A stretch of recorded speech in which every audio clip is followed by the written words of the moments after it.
Olá, sejam bem-vindos. Nós, na nossa aula anterior, estávamos falando sobre o dilúvio, o período pré-diluviano, o período diluviano, e eu gostaria de fazer aqui nesse vídeo uma abordagem ainda sobre essa questão do dilúvio e do pós-dilúvio. Nós sabemos que o propósito do dilúvio foi para o extermínio do gênero humano que estava corrompido, não era para destruir a terra ou os animais. Por isso nós acreditamos em um dilúvio que ele é universal no sentido de onde tem pessoas, mas que não é universal no sentido de porção geográfica, terra. Isso porque de Adão até Noé, nós temos aí,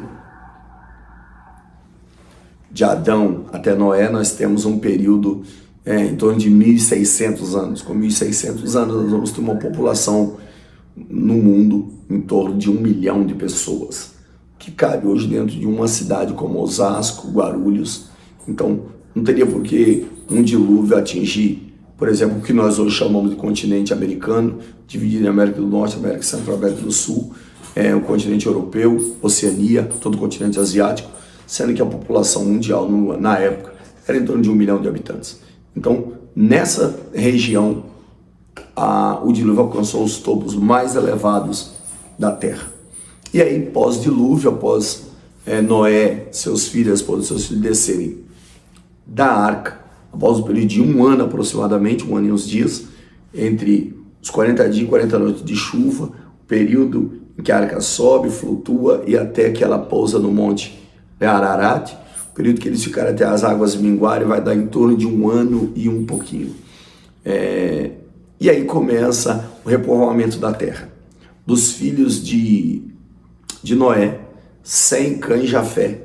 Jafé dá origem ali aos indo-europeus que formaram a Europa, Sem dá origem aos asiáticos, e enquanto que Cã dá origem ao continente africano.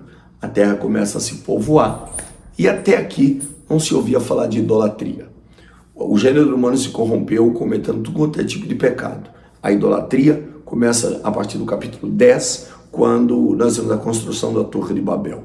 A Bíblia fala de Nimrod, e Nimrod foi um caçador poderoso.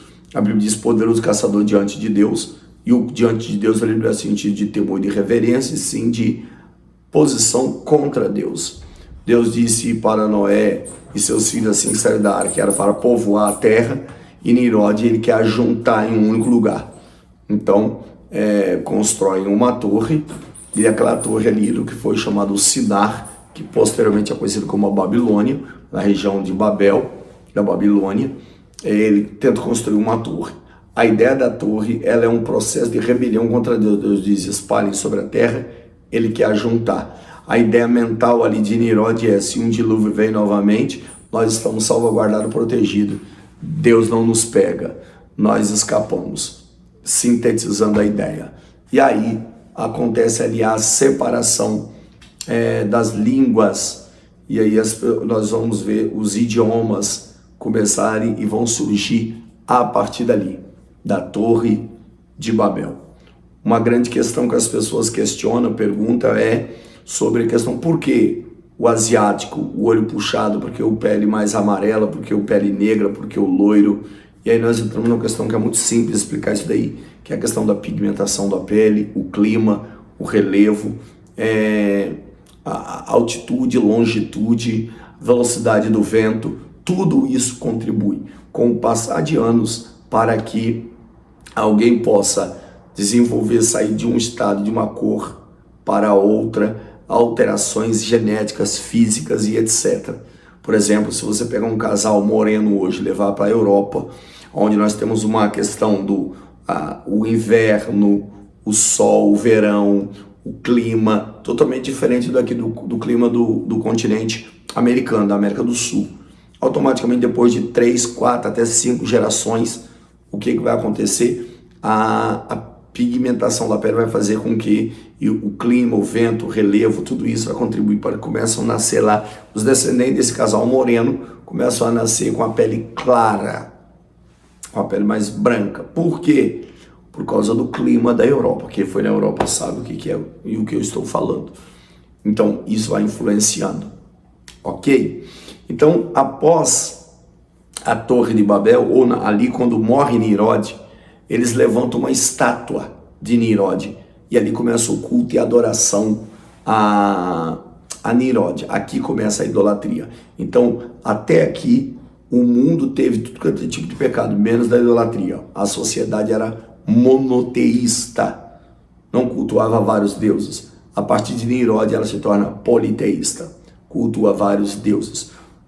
É a partir de Nimrod que toda a ideia esotérica, necromancia, toda essa ideia vinculada aí a esse tipo de van-filosofia ou vãs-filosofias, tudo isso surge a partir de Nimrod. Babilônia, ela é o berço da falsa religião. Babilônia é o berço do falso conhecimento acerca do que é divino.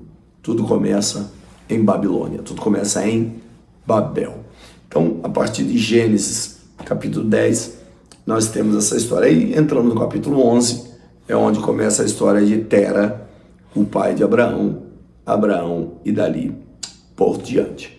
Então, isso aqui fica como complemento para a nossa aula que nós iniciamos falando do dilúvio, o pré, o dilúvio e o pós-dilúvio. Aí nós entramos na era patriarcal. O primeiro patriarca que nós vamos destacar é Abraão e o seu chamado. E aí as consequências de algumas atitudes dele e o surgimento finalmente, por meio de Abraão, da nação de Israel, por onde Deus se propôs revelar o Messias. Amém? Que Deus em Cristo os abençoe. Fique na paz